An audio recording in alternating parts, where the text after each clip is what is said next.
Assalamualaikum warahmatullahi wabarakatuh. Hai teman-teman, perkenalkan nama saya Marcia Nabila Liana dari kelas 2B jurusan PGMI.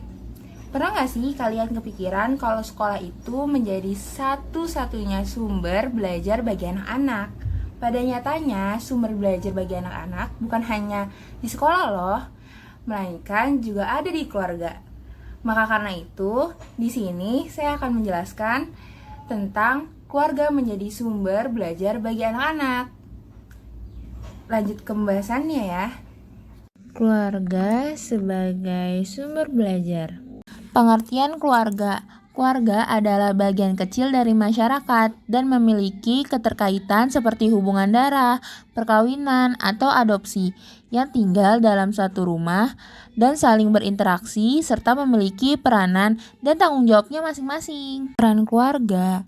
Sumber belajar bukan hanya berasal dari sekolah, tetapi juga berasal dari keluarga, yang dimana lingkungan keluarga dapat dimanfaatkan untuk membantu proses belajar dan perkembangan anak, baik secara pengetahuan, keterampilan, sikap, maupun nilai-nilai kehidupan. Selanjutnya, fungsi keluarga dalam pendidikan.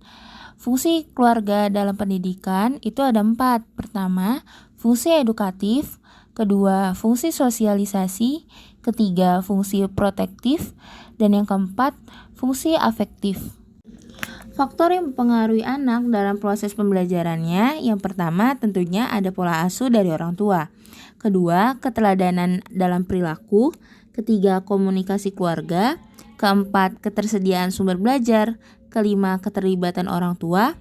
Keenam, lingkungan emosional yang. Apa sih itu pola asuh? Pola asuh adalah cara orang tua untuk mendidik anak dengan cara otoriter atau permasif atau bahkan demokratis yang sangat mempengaruhi cara anak belajar dan bersikap.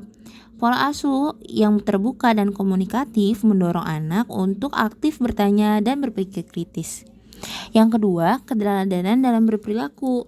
Anak belajar banyak hal dari mengamati orang tuanya. Sikap disiplin, jujur, bertanggung jawab, serta religius orang tua akan ditiru dalam proses pembelajarannya. Selanjutnya yang ketiga, komunikasi keluarga. Keluarga yang memiliki komunikasi yang terbuka dan sehat membantu anak lebih mudah mengungkapkan perasaannya, bertanya, dan memahami sesuatu. Diskusi sehari-hari bisa menjadi sarana belajar yang tidak terasa seperti pembelajaran formal loh. Yang keempat, ketersediaan sumber belajar, buku, alat tulis, internet, mainan edukatif, atau media belajar lainnya mendukung proses belajar anak di rumah. Anak yang punya akses ini akan lebih mudah mengeksplor minat dan pengembangan keterampilannya.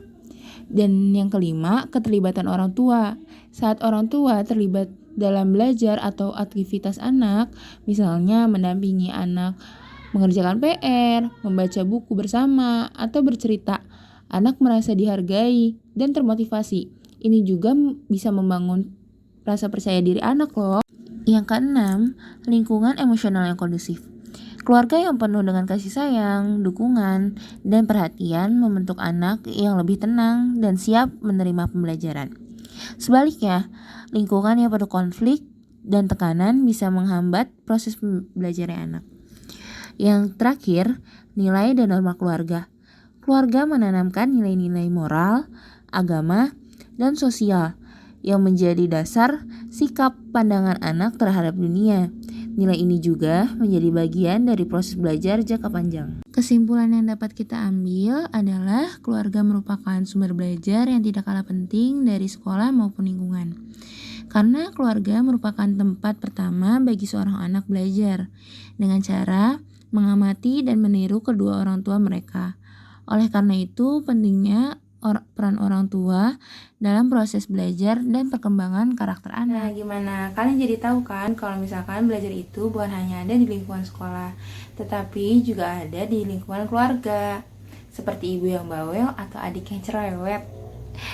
Semoga penjelasan dari aku bisa menjadi ilmu.